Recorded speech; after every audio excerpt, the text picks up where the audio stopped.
और उनके लिए अर्ज किया है, राजनीति में कॉमेडी का तड़का है वो, 50 साल का अपरिपक्व लड़का है वो, उसको ये नहीं पता संसद में कितनी सीटें हैं।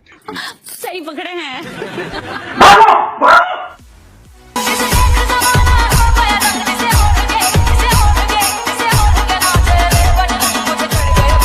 जय श्री राम दोस्तों, आज की वीडियो गौरव भाटिया और सुप्रिया श्रीनेट के बीच में होने वाली है। तो काफ़ी अच्छे से जवाब दिया है गौरव भाटिया ने सुप्रिया श्रीनेट को, जब पेट्रोल डीजल और महाराष्ट्र पुलिस और अक्षय और अमिताभ बच्चन के ऊपर सवाल करा है। तो गौरव भाटिया ने गजब के जवाब। वीडियो शुरू करते हैं। मैं दो चार बातें बोलूंगी, उसके बाद आपके सवाल का जवाब दूंगी। आपकी रिपोर्ट में बोला गया आंच फिल्मी सितारों पे पड़ गई।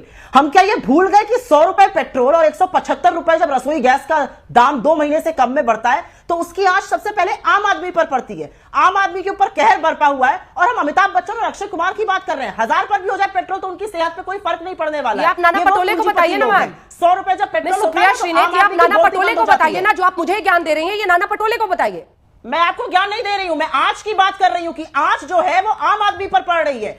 नाना पटोले ने जो कहा है उसका मैं समर्थन नहीं करती हूं। मुझे लगता है आजाद देश है, इसमें सब कुछ हो सकता है। लेकिन हाँ, मैं ये जरूर पूछती हूं कि वो लोग जो साइकिल चलाने की बात करते थे, वो लोग जो कहते थे लोन ले लिया जाए पेट्रोल के लिए, आज क्यों चुप है? क्या इतनी तानाशाही है कि इतना डर हो गया है कि पेट्रोल पर बोलेंगे भी नहीं? और गिरिराज सिंह जिनकी बाइट अभी दिखाई जा रही थी, उन मान्यवर को बोलिएगा वो मंत्री तो बन गए हैं, शायद उनको मिनिस्ट्री और डिपार्टमेंट में अंतर नहीं पता है। और इसीलिए सरकार का ये हाल है जो हाल हो रहा है। सरकार का, इस सरकार के बाएं हाथ को दाहिने का अंतर नहीं पता है। Control control.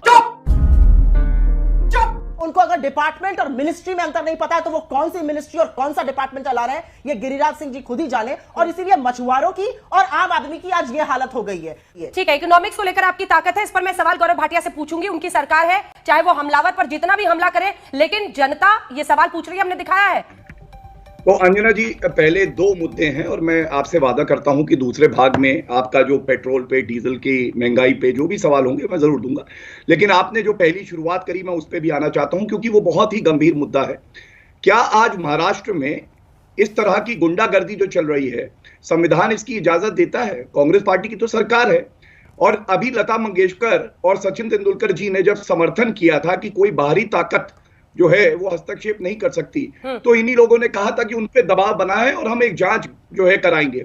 आज खुल्लम खुल्ला खेल फुरक्काबादी चल रहा है, धमकी दी जा रही है, तो इनको कोई फर्क नहीं पड़ता। तो सबसे पहले तो ये पता करना होगा कि इस सरकार की जो महाराष्ट्र में है आस्था संविधान में है कि नहीं है। दूसरा, मत्स्य जो मिनिस्ट्री है, वेबसाइट पे जाएं और देख लें। बहुत बोल रही थी मेरे हाथ में, देखिए, ministry of fisheries, animal husbandry and dairy. अब क्या है कि अपने लीडरान जो जिनको कुछ पता नहीं है, उनकी गलत वक्तव्य को सही ठहराने के लिए ये लगी रहती हैं। और उनके लिए अर्ज किया है, राजनीति में कॉमेडी का तड़का है वो, 50 साल का अपरिपक्व लड़का है वो, उसको ये नहीं पता संसद में कितनी सीटें हैं, उसको ये भी नहीं पता है कि गरीबी से कैसे निपटना है। वो कहता है गरीबी तो एक मानसिकता है और इसमें इनकी गलती नहीं है।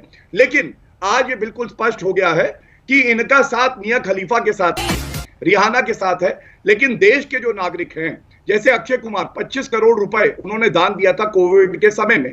अमिताभ बच्चन जी की हर कोई तारीफ करता है, हमारी शान है। लेकिन अच्छा, बीच में दर्द हो गया, आग लग गई है। ये जो आग लगती है ना, यहां तो पेट्रोल की भी जरूरत नहीं है। कांग्रेस की प्रवक्ता आके कुछ भी अनर्गल बोलती हैं, फिर हमारे बीच में बोलती हैं। और अंजना जी, अब मैं आपकी बात पे आता हूं।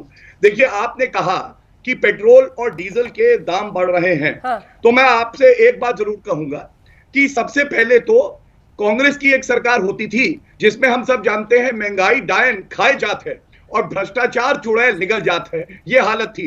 आज की जो तारीख है, इसमें ईमानदार सरकार है और वो ये सुनिश्चित करती है कि जो 1-1 रुपया हम लोग लेते हैं टैक्स में, वो प्रदेशों में भी जाता है। और उसके अलावा आम जनता जो गरीब से गरीब है, उसके लिए जो योजनाएं आती हैं उसमें जाता है। और प्रधानमंत्री जी ने जो बात कही है, मैं समझता हूं वो बहुत महत्वपूर्ण है। उन्होंने कहा है कि जो और सोर्सेज हैं एनर्जी के, जैसे नेचुरल गैस है, उस पर हमारी निर्भरता 15% का हमने लक्ष्य रखा है और हमारे 7 साल की जो सरकार रही है उसमें हमने 6.3 पहुंचाया है। जब तक हमारी निर्भरता रहेगी कच्चे तेल पे, जिसका हम आयात करते हैं, तो ये परेशानी आएगी।